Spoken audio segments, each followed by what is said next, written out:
simplement les éteindre pour ne pas perturber le déroulement de la conférence.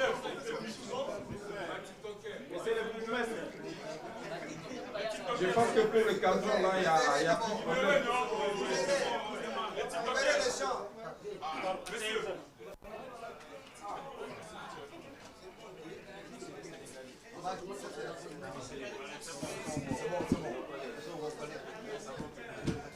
Une fois de plus, je vous souhaite la bienvenue à cette deuxième conférence de presse d'avant-match RDC-Sénégal, comptant pour la 8e journée des éliminatoires en Afrique de la Coupe du Monde 2026. Et pour cette deuxième conférence, nous recevons le coach du Sénégal, Pape Thiam, le célèbre, Ciao, et le capitaine Kalidou Koulibaly. Ils sont là pour répondre à vos préoccupations et j'accueille le coach en lui souhaitant d'abord la bienvenue à Kinshasa la Belle, la capitale. Merci. Et je pense que vous venez avec des hautes ambitions pour le match de demain. Oui, bien sûr. Bonjour déjà tout le monde. C'est sûr, on est venu avec des ambitions. Notre statut nous fait faire ça. Donc voilà, on est là pour venir chercher des points. Donc on sait qu'on aura un match difficile face à une belle équipe du Congo. Ils n'arrêtent pas de faire des bonnes choses. Mais nous, aujourd'hui, on est le Sénégal. Partout où on va pour s'imposer. Première intervention. Bonjour coach. Il faut être concis et précis là. Je suis Gréverin pour le code de l'RTT. Le Sénégal, à part toujours favori, généralement c'est toujours comme ça. Pourquoi? Parce que vous occupez les 8e place au niveau du classement FIFA. Alors cette étiquette ne vous met-elle pas une pression supplémentaire devant RDC qui est en forme? Non, pas du tout. Aujourd'hui, le favori, c'est la RDC qui est premier du groupe. Donc voilà, nous, on est venus ici pour chercher des points. Bonjour coach. Bonjour.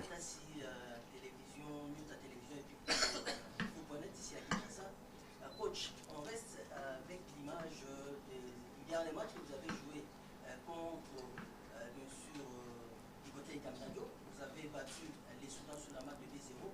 Maintenant, demain à Kinshasa, est-ce que le coach Papa Bouna Ciao va changer les 11 de départ? Parce qu'on sait qu'au niveau de l'axe, il y a Moussa Niakate de Lyon qui n'est pas là. Il y a aussi Ismaël Sarr qui est pratiquement le porteur au niveau du Sénégal qui n'est pas là aussi. Donc est-ce qu'il y aura un petit changement au niveau des 11 de départ du côté du Sénégal? La seule chose que je peux vous dire, que demain, il n'y aura pas Moussa Niakate, il n'y aura pas Ismaël Sarr. Ouais, au fond. Présentez-vous et posez votre question. Gégé Kouabi pour la part des balles de télévision. D'abord, vous allez jouer dans un stade s'il vous plaît, avec une ambiance électrique. Et c'est une pression pour vous ou une source de motivation? Ouais, une motivation supplémentaire parce qu'on a l'habitude de jouer ce genre de match. Maintenant, on sait qu'on aura en face un public vraiment qui sera derrière son équipe. Mais nous, ce qu'on doit faire, c'est surtout être serein et surtout avoir beaucoup de lucidité parce que ces genres de matchs demandent beaucoup ça. Bonjour coach, je suis Chester Moubemba. Coach, demain, est-ce qu'on peut avoir votre idée claire de la physionomie de ces matchs qui nous attendent demain face à la RDC? Idée claire. Bon, écoutez, demain on sait que ça sera une finale. Mais comme on dit en général dans le football, une finale, ça se joue pas, ça se gagne. Donc nous, on vient ici pour gagner, ça c'est sûr et certain. Et comme je l'ai dit, aujourd'hui c'est le statut du Sénégal qui fait que partout où on va, c'est difficile, c'est pas qu'ici. Et voilà, on s'attend beaucoup à ce genre de match et demain, on sera présent. Bonjour coach, c'est Bob Boundo pour le compte de 7 sur 7 concédés. Coach, après avoir concédé les nuls au match aller, quel est le souvenir ou l'image qui vous revient le plus à l'esprit?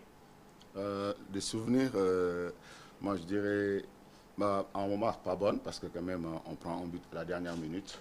Aujourd'hui, on a vu que notre équipe a grandi Et ils ont commencé à gérer ces genres de... quand on mène, et ça c'est important.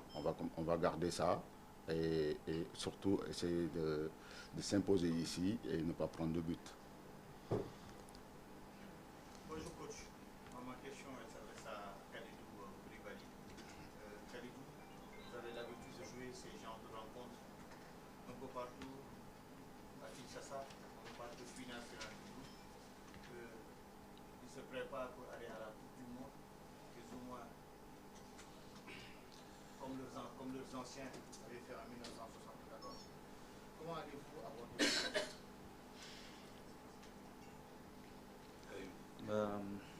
Bonjour à tous.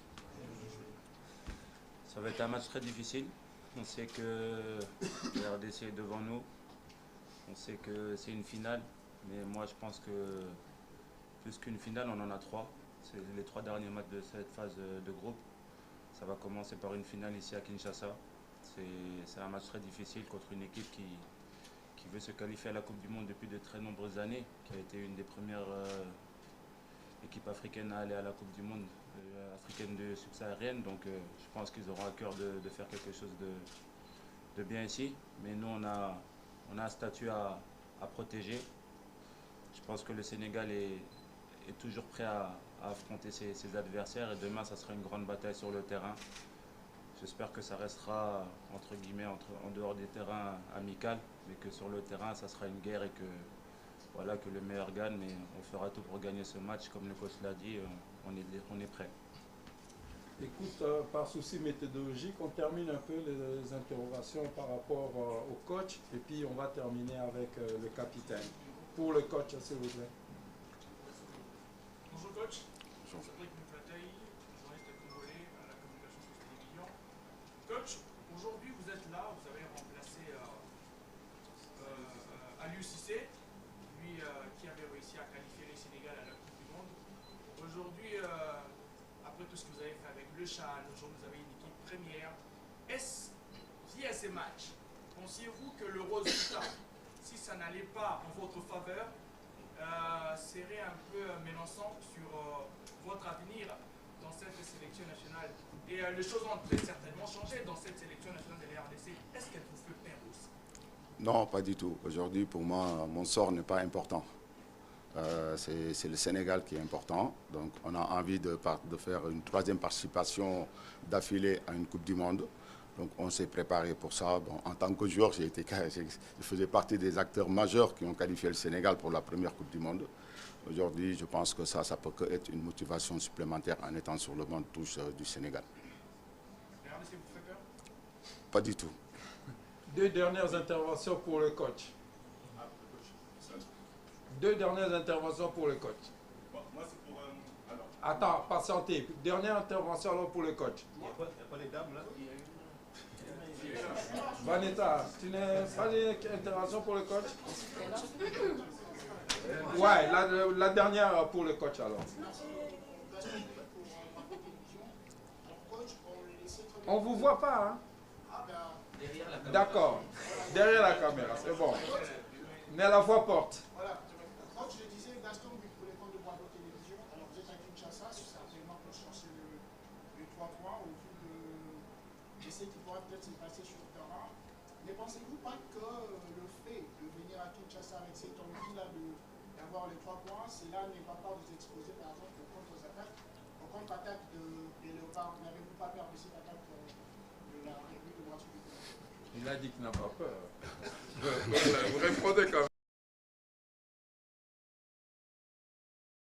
De toute façon, comme on sait, même si on attaque, il faut garder un équilibre défensif. C'est important. L'individualité que possède l'équipe congolaise, on les connaît. Donc. Qui est premier du groupe. Et vous venez juste après l'écart juste un petit point. Mais déjà, le Sénégal mondialiste qui va affronter les Léopards qui courent derrière une deuxième qualification après plus de 5 ans. Est-ce que vous faites déjà les calculs pour aller jouer les barrages? Parce que au vu de l'allure par les Léopards, est-ce que vous pensez déjà à faire les calculs pour affronter la campagne pour les barrages? Non, pas du tout. Parce que là, il reste 3 matchs, il y a 9 points à prendre. Je pense qu'aucune des 2 équipes n'est qualifiée pour l'instant. Il ne faut pas sous-estimer, il y a le Soudan qui est derrière. Et voilà, et il reste, comme je l'ai dit, il reste 9 points. Et espérons que nous, on va faire la totalité des points et prendre les 9 et se qualifier pour la Coupe du Monde aux États-Unis, et Mexique et Canada. Questions pour...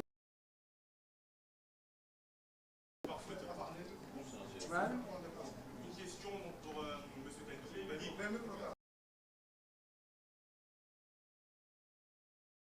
Kalidou.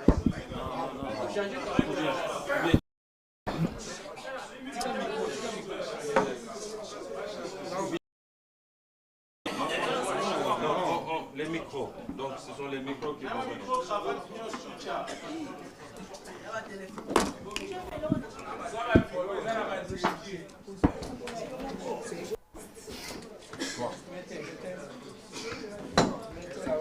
Qu'est-ce qui est égoïste?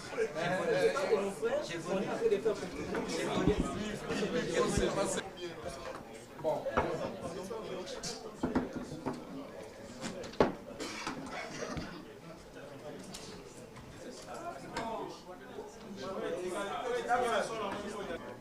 Alors je reprends Ludovic Fayel au Parfoot. Une question pour Ibadi. Le Sénégal a encaissé un seul but durant cette campagne, donc un but contre le Congo. En tant que défenseur, pouvez-vous nous parler de cette aisance défensive que le Sénégal a et vos impressions concernant l'attaque, comme des attaquants comme Wissa et Bakambu? Effectivement, comme vous l'avez dit, on est sur un but encaissé pendant ces éliminatoires-là. Ça prouve qu'on travaille bien pour le moment. On sait que pour se qualifier, il va falloir avoir une défense très solide. C'est ce qu'on veut faire avec mes compagnons de défense et notre gardien. Le niveau du bloc, on écoute bien les consignes du coach et pour le moment, ça fonctionne bien.